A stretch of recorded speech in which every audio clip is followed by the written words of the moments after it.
Good morning, Deb Watson here, and today I'm going to give you some tips on how to paint watercolor portraits.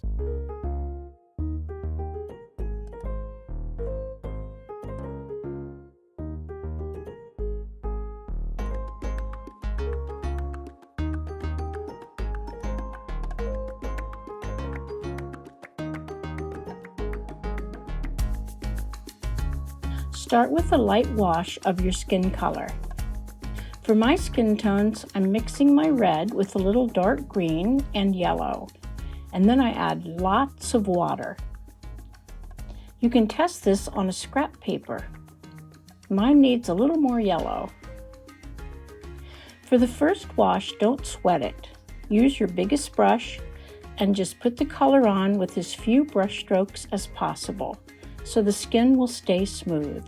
You can go right over the eyes and let some of the skin tone go over the hair area also.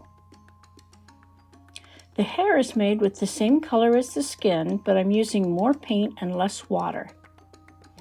Once again, use the biggest brush that's comfortable and lay the wash down with just a few brush strokes.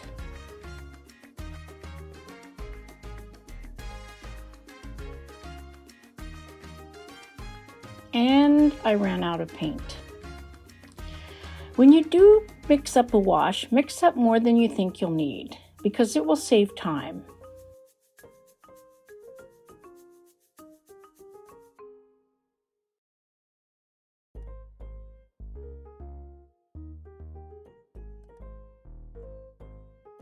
Where the hair is in the sunlight, put on a very watery mix of the same color.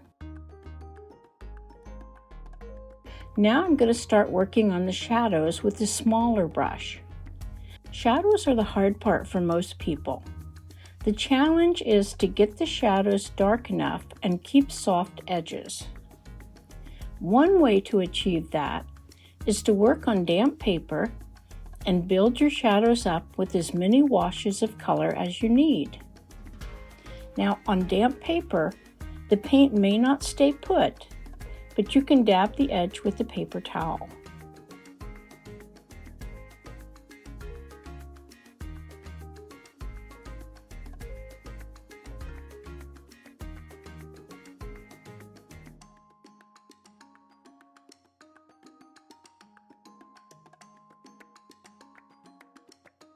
For the darkest part, I'm mixing a warm black using my skin colors, plus a dark blue.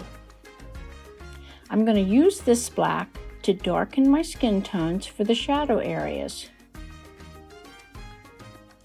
Like this area under the hair on the right neck, that's very dark. Some artists do paint the eyes first, but I'll be washing over them several times to build up the shading, so I save the features until last. It's really up to you which way you like to do it. But remember, the whites of the eyes are in shadow and they don't need to be bright white. While I have the shadow color, I fill in some of the shadow areas behind the lighter curls. The paper is starting to dry now, so the way I soften edges is by rubbing them gently with the damp brush. Trying to keep the color where you want it with soft edges is the challenge. But keep practicing, keep building up your values, painting and softening, and comparing your painting to the reference photo so you can judge how dark you want it. The shadows here may look too dark, but once we get the eyes, lips, and hair in, the same dark shadows will look too light. Just watch.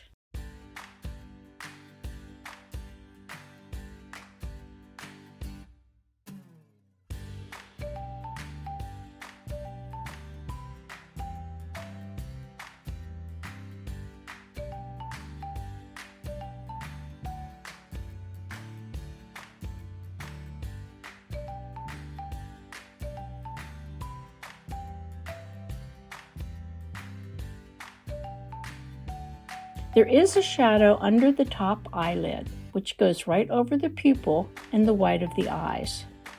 For the lips, paint the top and bottom lips separately.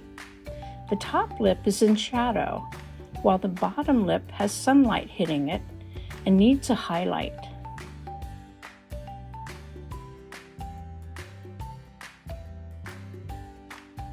If you like this demonstration, please give me a thumbs up. I've been working hard on my videos, and your thumbs up will really help my channel.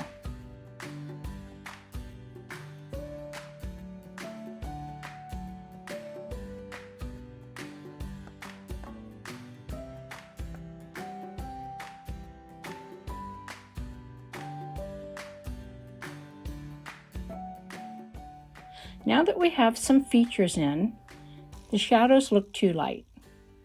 It's time for the real darks and maybe a last wash of color on the light parts of the face.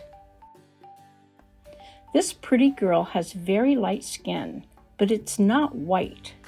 You need a light skin color with maybe a hint of more red.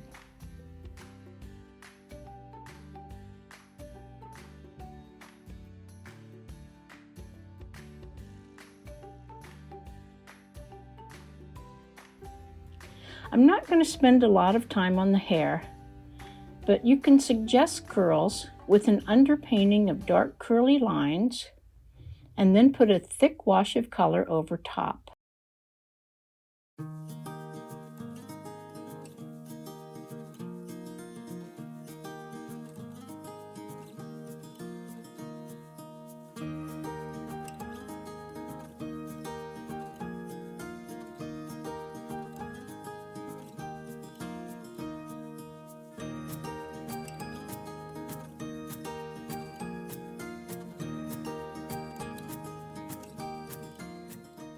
On the sunlight side, to make it look like it's hair and not just a white space, I merged some of the darker color with the light with some thin lines.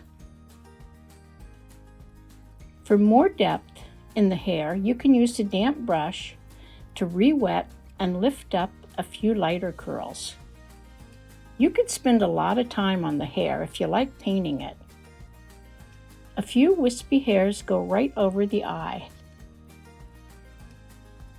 I want the background really dark, so I'm using paint straight from the tube for my wash. For a smooth wash, start at one side and work your way around. Use a large wash brush for most of it, but you can get close in with a smaller brush as you go around. Don't outline it ahead of time. I did mask out a few wispy hairs with liquid masking before I started.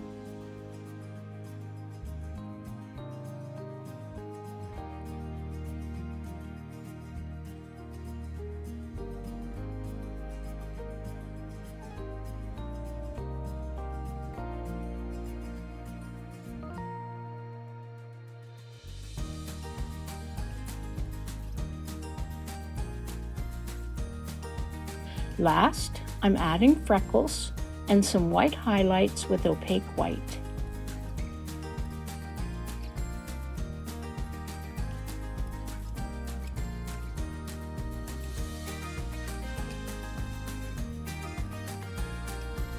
And here you have the finished painting.